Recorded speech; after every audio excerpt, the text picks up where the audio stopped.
All right, we're going to be looking at the slideshow labels and homosexuality. The sources from the slides come from these two sources, as well as this piece here by George Chauncey. So students are going to receive this chart, which is looking at the social and biological explanations for homosexuality. You also have a name. The name is the name of the person presenting the theory or the explanation. So if it's a social explanation, you're going to put down their theory here. And then you want to look at the connection to today. Oddly, what you will find is a lot of these theories, even if they're going back to the 1800s, are still with us today. And you'll probably see some connections and think, I cannot believe not much has changed. These are also some of the questions that you want to take into consideration. They will come up at the end. So the big debate is whether or not homosexual acts uh, are biological, or is it the environment that is the influencing factor here. We want to look at the evolution of the thinking. One of the people we're going to look at is going to be Karl Ulrich. So Karl Ulrich is going to influence other individuals, and we will see those individuals influence other people, and overall that is going to establish the body of information for the historiography of the information that we're looking at. What is the point of connecting to one's biology? This question will be addressed. It is ultimately about discrimination, and it is about laws, whether or not laws can discriminate against people if their condition, for lack of a better word here, is connected to their biology, and the impact of what it means. So for this section 5, we're also looking at the way society's understanding and expectations and social constructs for male and female, what influence do those ideas, beliefs have on homosexuals. You'll see always this screenshot with the social and biological, and you pretty much want to go through each slide and just figure out, okay, well, are they explaining social or biological? So the first one we're looking at, just 1800 medical journals. We see the name Ulrich here. That is a reference to Karl Ulrich. Karl Ulrich is going to come up with inversion theory that we will look at in the next series of slides. Notice the term transvestite here. Not trying to offend anybody, but some of these theories are going to use such terminology that, according to today's standards, can be viewed as offensive. I have also included a screenshot for the film The Aggressives, because we will view that in class. Let's move on. Sexual inversion. So looking at this particular slide here, I just did a Google search for this. It says it's a term by sexologists. Notice we have a year, 19th or 20th century, or a couple of years there. And this refers to homosexuality. So before homosexuality, the term being used was inversion. You are a sexual invert. Could also use the term variant for lesbian women, but the preferred term for here that we are looking at, the early 1900s, late 1800s, is going to be inversion. So when we think of inversion, you want to think about a male, the most masculine male that maybe you know, and maybe that individual acts like a female. That's terrible. It's not even, well, uh, that individual's internal female. So whenever this individual does something that's, according to society, female-like, it is a result of the internal female, that there is something inverted. So it tells you here, that's all it says, the act of being inverted. For our purpose, we want to keep in mind this image here. So if we're talking about a female, the female acts the way she does as a result of the internal male. So I'll probably come back to this and even notice that my drawing, other than being terrible, is also buying into the societal understandings of males and females. Anyway, we're concerned about the outward expression. So let's say this woman here, if she is probably somebody who is smoking, that is simply because of the internal male that she has. I know inversion theory sounds pretty odd, but that's kind of where they're at. So now we're going to move on to the Victorian explanation. So if you wanted to put Victorian here, and now we need to figure out if this is social or biological. So here we're talking about a male with sexual aggression and denial of female sexual interest. So here we have the aggressive male, very angry, and this individual here, aside from being sexually aggressive, is also in a position where they can deny their interest in a female.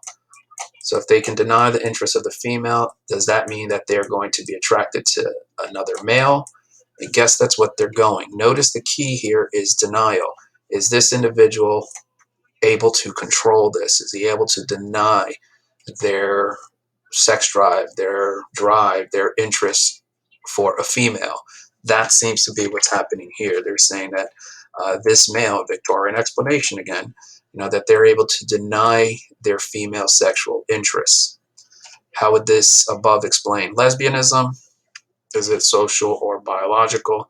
So in the case of a lesbian woman who is born a female, I'm intentionally wording that. I have to give her some sort of skirt so we know that it's a female. This individual would be able to turn off their desire for a male and possibly turn on their desire for a female. So notice here we are talking about choice. I don't necessarily know that that is biology, but again, we're just trying to track the evolution of this thought. Karl Ulrich, this guy's work definitely comes up in the 1800s. And this individual is definitely somebody not heard of, and probably anybody studying gay rights history definitely want to take a look at Karl Ulrich's work. So here he talks about a woman's spirit in a man's body. This individual is openly gay, and his work is going to lead to what is going to be known as inversion theory. He talks about male, female, and the yearning, the drive for somebody, and that is going to be dependent on the type of individual the person happens to be. So, with regard to Karl Ulrich's work, eventually his work is going to come up with the idea of having three sexes. So how is that going to work?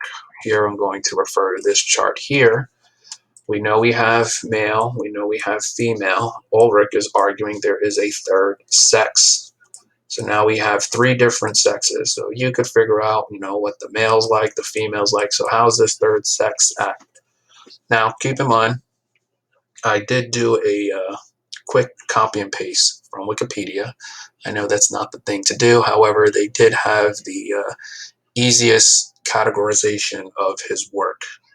This was the same information that was in the book, The Gay Pass. I just didn't want to copy and have a poor copy and have to kind of manipulate it or type out. So I guess I'm lazy on that regard. But what this does show is the various categories that Karl Ulrich came up with that eventually make up the third sex that he is talking about. So if we see these words here, they are all part of the third sex, and I want you to think of them as an umbrella term, which means any of these phrases right here, Karl Ulrich is saying they're part of this, and these all of these behaviors explain his idea of a third sex. Some of them you'll probably think, oh, that's similar to this group or similar to that group that we have here today, somebody who's bisexual. So here we have precisely that. A male bisexual, he called it this term, and so this term is part of this third sex. Let's take a look at this manling. This individual, according to Ulrich, is very masculine. So here's the very masculine man. He's probably very buff with all the muscles. There he goes. He's probably lifting a lot of weights. So there he is with his weights. Anyway, where was I? Very masculine. So we have the very masculine guy. Of course, this buys into the understanding of male and female according to society, that social construct. However, he's not masculine in his psyche. So he has a feminine psyche. So that is a result of the internal female, the feminine psyche. So the feminine psyche right here is what is influencing this individual to have a sex drive towards another man. However, the man that this individual, this masculine man is attracted to, would not be another buff man. That would make no sense. I guess it would, but just saying. This individual would only be attracted to another man, but the man has to have female-like characteristics. So here we see the man with the male reproductive organ. However, they have very female-like qualities, and that's what they're saying here. So that's ultimately what Ulrich is arguing, that any of these behaviors, and these are probably characteristics and behaviors that for the time he's writing and coming up with this, it's not male, it's not female, and society probably has an issue with it, but they have to have some sort of explanation. So his explanation is one that is rooted in biology, his idea of this third sex. And any of these behaviors would count as a member of the third sex. And, I can let's take another one. This individual right here, feminine in appearance and behavior. So here we have feminine in appearance. They have a male psyche. So now they have a male psyche, and they have a sex drive towards women. So we are actually talking about a woman right here, this particular phrase. Let's move to another one. This will be the last one that I'll address for this slide. This reference here, situational homosexuality, and the example they're giving here is prison. So if we have, again, three sexes, his third sex, if we take a male, put a male in prison, the male, an actual real male, should never engage in a homosexual act. Even if there's 1 million homosexuals or men in that prison, it would never. They're a male. That's what they are. They're not going to do it. The same thing would be said for the female in prison. They're going to have no interest in any other woman. Why? Because they're female. However, when you throw the third sex in the prison, even though we are looking at somebody on the outside that looks like a male or a female, remember they are not. They are members of the third sex. So they are more likely to engage in situational homosexuality as a result of them not being a male, not being a female, but them being this phrase right here and being part of that umbrella. So Ulrich is pretty much trying to look at all of these characteristics and say that there is a biological explanation, because if we can connect it to their biology, say they're part of this third sex, then we cannot pass laws against these individuals and discriminate against something that they are not making a choice about, which again, there are so many arguments being made about people born heterosexual and making a choice to become a homosexual. So in this chart, it's pretty much his work once again. So the expectation in class might be that I give you, the term, and then you have to match it up. Let's take a look at another example. This chart will probably be used in class.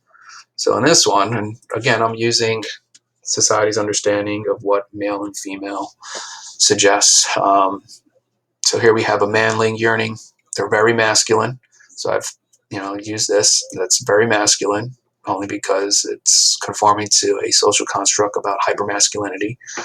But this individual has a female psyche.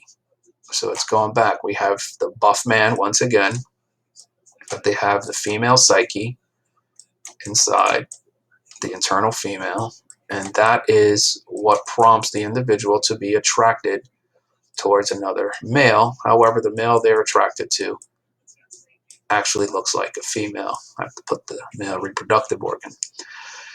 All right, so in this one, we have feminine in appearance. Out of these three, which one is feminine in appearance? We are going to go with Barbarella Jane Fonda, this image here. So this individual is feminine in appearance and behavior. They have a male psyche. So if they have a male psyche, this one is, in comparison to this, be more of the male psyche. So their male psyche, that internal sex, is a male, and as a result of that, they have a sex drive toward women. Sex drive towards a woman. So this is a woman interested in another woman as a result of that. Let's take a look at this one. This one's a little off, but he addressed it. An adult male Who prefers adolescence? Yeah, I guess they even needed to explain pedophilia. Okay, let's move on from Karl Ulrich's work. Now we're moving on to George Beard. So we have George Beard. You want to put his name over here, JB, whatever it is you want to say. Now he's arguing that the sex is perverted. So is that social, biological? It seems to be more along the lines of biology. They hate the opposite sex and love their own. Okay, that's an interesting explanation.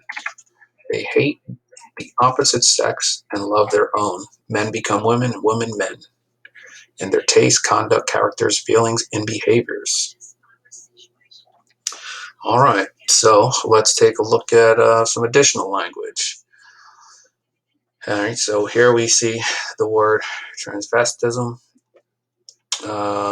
And now I give you that definition here. Person who wears clothes designed for the opposite sex. So here, notice how they're mentioning Wise, which is a reference to the next individual, PM Wise here. So we're still looking at, George Beard with this explanation here. Seen as a characteristic of sexual inversion. So now this term is somehow being used to be part of Ulrich's theory, that umbrella term. Sexual inversion cases observed that many inverts reveal their true nature as children. So now as a child. Okay, I don't know what this behavior means. We'll have to come up with something later, and that's going to come up. Peculiar in girlhood, she preferred masculine sports and labor. So there you go. So at an early age, this individual is demonstrating these items right here. So if you are in class from birth a female and you are somebody preferring masculine sports and labor, you would probably get the label of inversion. You should only be doing society's behavioral expectations for what a female does, and that is it. That's where they're going. Notice how they're saying that this is also from a young age. So this is yet another explanation. So when we're looking at this slide, we're still looking at Beard. So this is Beard. Looking at this, it's just that he is referencing the work of PM Wise. So all this slide here is about George Beard. This seems to be a biological, arguing that the sex is perverted, even though this phrase right here has some sort of negative connotation. This seems to be an explanation, but down here seems to be more of a biological one. Let's move on to PM Wise. So again, you want to put PM Wise here.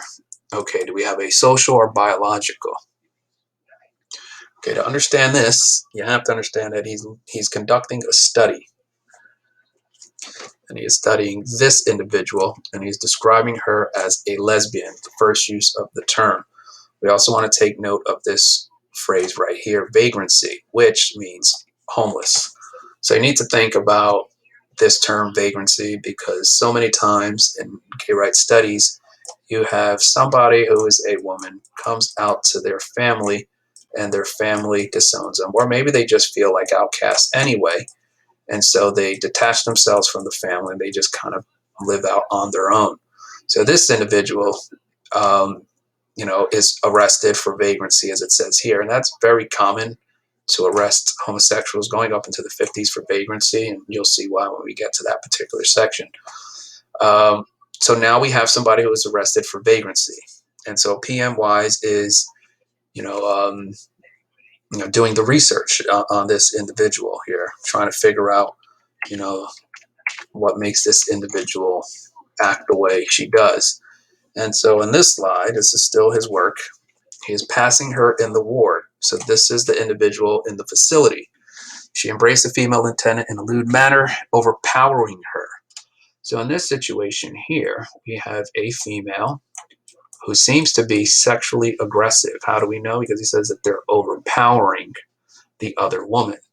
So let's give this woman here some muscles, and let's give her some sort of predatory.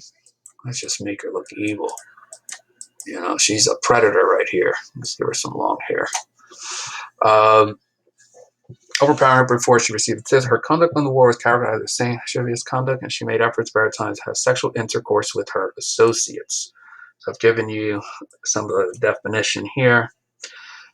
And this part, a lesbian would have to become manlike in her sexual desire, thus inverting her sexual character.